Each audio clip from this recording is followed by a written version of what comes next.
And the answer to that seems to me to be something like the most fundamental feminine ethos does not scale. That's feminine? Caring about infants and your family is feminine. What?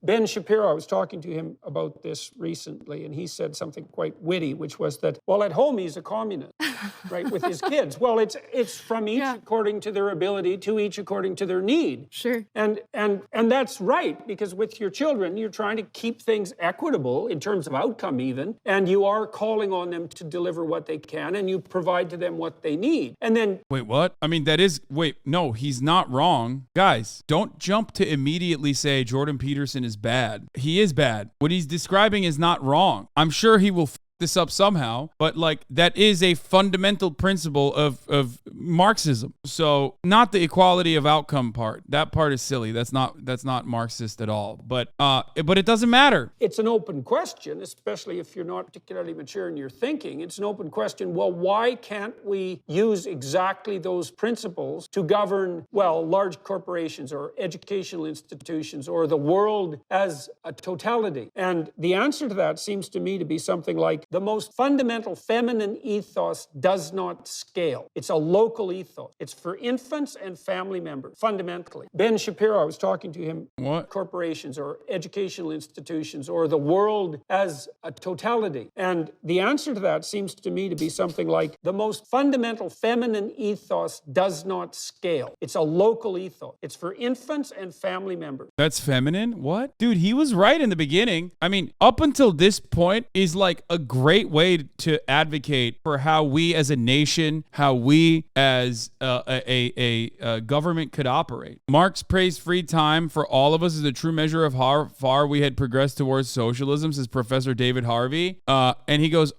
good, a Marxist in academia. 100 million plus corpses not good enough for you, buddy? Like, this is an insane thing to get mad at. Anyway, everything Jordan Peterson said here leading up to like how, like, this part is good. And not only is it good and correct, you could literally make an argument for a socialist organization of the economy with this argument, which is true. Racists also use a different version of the family unit as an argument where they say you wouldn't want your family to have, strangers come into your family. Like, they use that construct all the time to cut anti-immigrant propaganda or racist propaganda. So the family unit is actually a construct that you can use and expand to describe a nation state. So he's not technically wrong up until this point. It's just after that he goes to a very weird place and he says that like caring about infants and your family is feminine, Oh, David Harvey owned him. Dear Jordan Peterson, I invite you to join my free course, Reading Marx's Grundrisse. It could be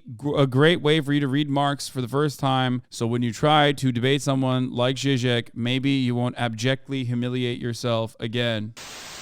You designate your, under quotation marks, I'm not characterizing here, enemy or what you are fighting against as sometimes you call it postmodern neo-Marxism. I know what you mean. All this, from political correctness to these excesses of whatever spirit of envy and so on and so on. Do you think they are really, where did you find this data? I don't know them. I would ask you here, give me some names or whatever. Where are the Marxists here? I don't know any. Who is a Marxist here?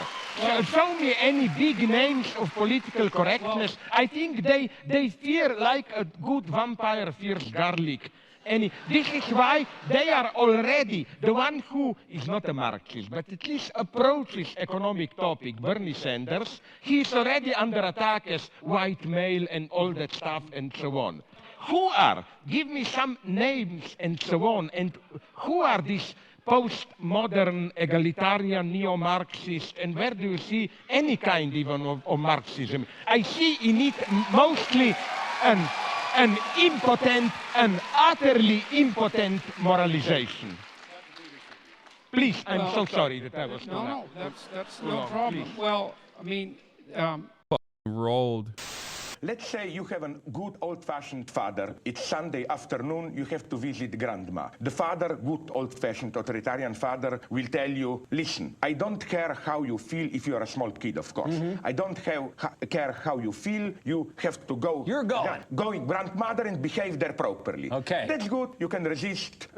No, nothing is broken. But let's say you have this so-called... By the way, manufacturing consent in this respect and like authoritarian forms of information control versus like more neoliberal forms of information control is the singular issue that I think Zizek and Noam Chomsky agree on, despite disagreeing on so much more. This is the one issue that they both agree on, and I agree with them as well. I think this is the truth. Postmodern father. What he will tell The you is the postmodern following. father, not neoliberal. You know how much your grandmother loves you, but nonetheless, you should only visit her if you really want to. Now, every child who is not an idiot, and they are not idiots, know that this apparent free choice secretly contains an even much stronger order. It's not only you have to visit your grandmother, but you have to like it. So I'm you see- beginning to like this book all the more. That's one example of how apparent tolerance, choice, and so on can conceal a much stronger order. So we should go back to more like the dad that just says, because I said so. Absolutely. It's more honest. I disagree with Zizek on this, on his conclusion. I think the neoliberal form of control is better.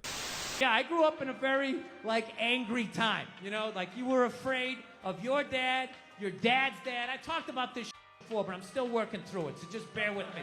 You just were yeah, I love seeing kids nowadays loving their dad.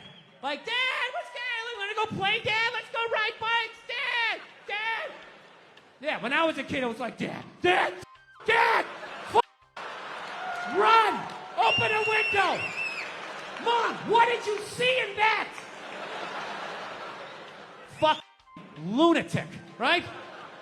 It was absolute lunacy. And not just my house. I love my parents, but it was just the time. Everybody was crazy. You were afraid, and people could put their hands on you, and other people's dads could hit you, and then you come home, oh, what the did you do? Oh, get your first out of here. Just nuts. Teachers would grab you, dig their nails into your neck. You come home. Well, she wouldn't have done that unless something happened, right? It was all of that shit. Yeah, me and my siblings, we all beat the shit out of each other, you know? And then we all teased the dog, and the dog bit all of us, and we never got rid of the dog. One time the dog bit me in the face. I was f***ing with it. It was eating it. I was like, and it just latched onto my face and was like that. My dad had to stitch me up and everything. We still didn't get rid of the dog, you know?